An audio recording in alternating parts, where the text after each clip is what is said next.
Hey pals, welcome to Frame and Fiber. My name is Paige and I'm coming to you from Frame and Fiber, which is my custom framing and fiber art studio in Point Pleasant, New Jersey. And I'm so glad you're here.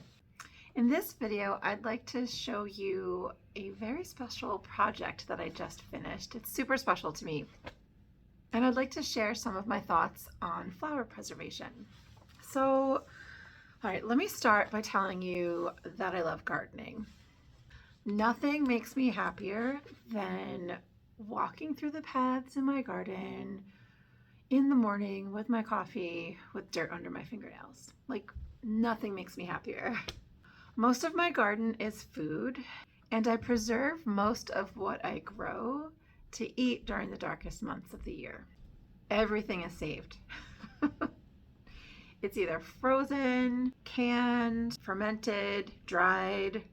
Every veggie and herb is used. And for the past couple of years, I've been experimenting with saving the flowers that I grow. Having pretty reminders of the growing season gets me through the winter to seed starting season. It's not a very big window. It's actually pretty short. I end the season of growing, at least, and preserving in November, and I start seeds in January, so it's only a few months, but bringing the flowers inside helps me get through that time. And so I've been pressing flowers and drying them using other methods. The artwork that I've made so far is reminiscent of the drawing I like to do to settle my mind and relax, and kind of similar to the embroidery that I like to make. So it's safe to say that I have fallen down the flower preservation rabbit hole big time. And so this brings us to my most recent project. Let me grab it.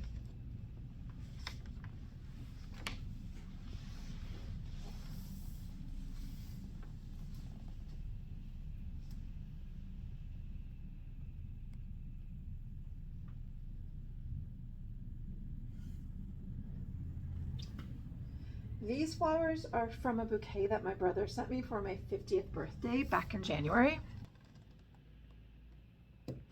I love that these flowers were sent to me by my brother. Our parents passed away, and my dad just recently, within the past year. And my brother has been making a really great effort at keeping our relationship strong. And so when he sent these to me in January, they were special, extra special, and I wanted to save them. And I'd already been pressing flowers, but I wanted to do more with these than just press them and make them into art. I wanted to keep the flowers themselves. I also have been kicking around different ideas on how I could offer flower preservation as a service here at the studio, other than the artwork that I'm making. And so the idea of flower bouquet deconstruction came to mind. I mean, it didn't just come to my mind. I was researching things. I've been inspired by lots of other makers who, like me, want to save all of the flowers. Okay, so you will see that yes, I ended up keeping my flowers from my brother intact. Some of them were dried in my freeze dryer, and some of them were dried in a bath of silica gel. I think we'll save the comparing and contrasting of the different methods of flower preservation for another video. I will tell you that I like the results of both freeze drying and using silica gel for different reasons, and I can see using them for different applications as well. The silica gel, however, gave me the most consistent results, whereas the freeze dryer, well, I think the freeze dryer, I'm going to have to do more experimenting before I can say confidently that I know, or that I can confidently say how I like using a freeze dryer and how I will end up using it going forward. So a lot more of a learning curve with the freeze dryer than with the silica gel. It took about 3 weeks for the flowers to dry in the silica gel and about 28 hours in the the freeze dryer. So it doesn't take too long. I mean, you do have to have some patience with the silica gel, but in my mind, that's not too long to wait. They came out so beautifully. Look at that. So this one and this one were freeze dried, and then the rose and this sunflower, that's what it's called, they were in the silica gel, and I just think they came out so beautifully.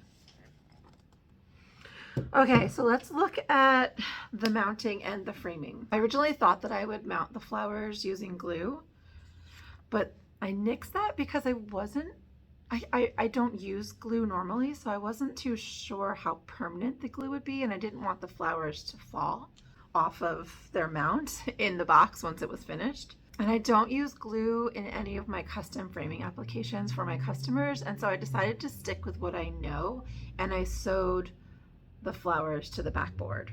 There are 2 holes in the board, which I feed a mylar thread through. I wrap around the stem, and then I go back into the hole, and then I attach that thread to a toggle and tie it. And the toggle I just made out of some cardstock.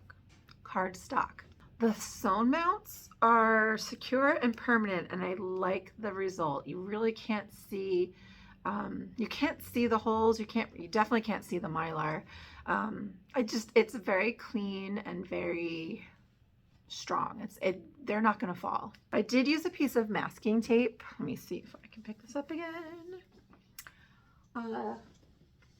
As a guide for the bottom line to keep the flowers perfectly straight, or the stems perfectly straight at the bottom, which I don't know, I absolutely love the way it looks. This thrills me to no end. I want to make a few more examples of this because I have some other composition and layout ideas that I want to try, but I really enjoyed making this. It did take some time. I'd say the mounting, this is the first one, and I had to fiddle with it a little bit. So this took me about 5 hours to do. I think I could probably get that down closer to like 3.5 hours with some more practice. But because I liked making it so much, I really can see myself doing this for clients. For me anyway, the pieces that I love framing, I can frame over and over because I love framing them. So this would be so much fun. I'm totally envisioning deconstructing wedding bouquets or centerpieces or like special moments or memory arrangements like births and graduations and retirements, memorials, that kind of thing. I would love to do a box like this for someone who loves gardening and wants to just save their flowers. It would also be really cool to do this for like a master gardener who grows like prize roses or peonies. Oh, wouldn't that be fun? I also have another project that I am planning on doing. It's March right now. The lilacs in New Jersey bloom in May. And I have a lilac bush that is going to be chopped down. I've been stalling Paul Miller. Paul Miller, my husband, wants to put up a new fence, and I've been stalling for years because I don't want my lilac to be cut down.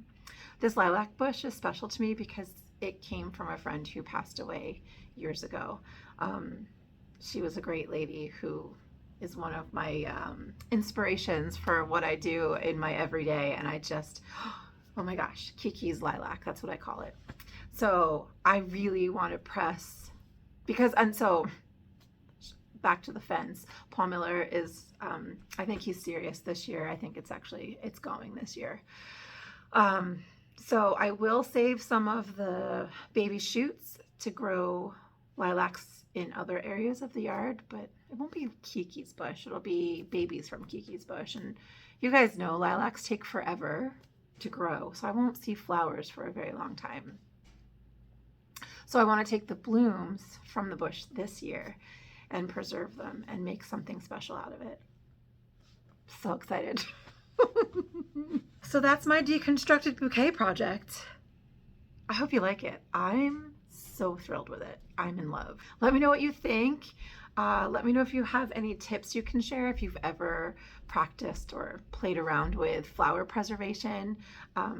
Share your experience down in the down bar. I would love to hear what you have to say. Ask any questions. Yeah, let's chat about flowers together.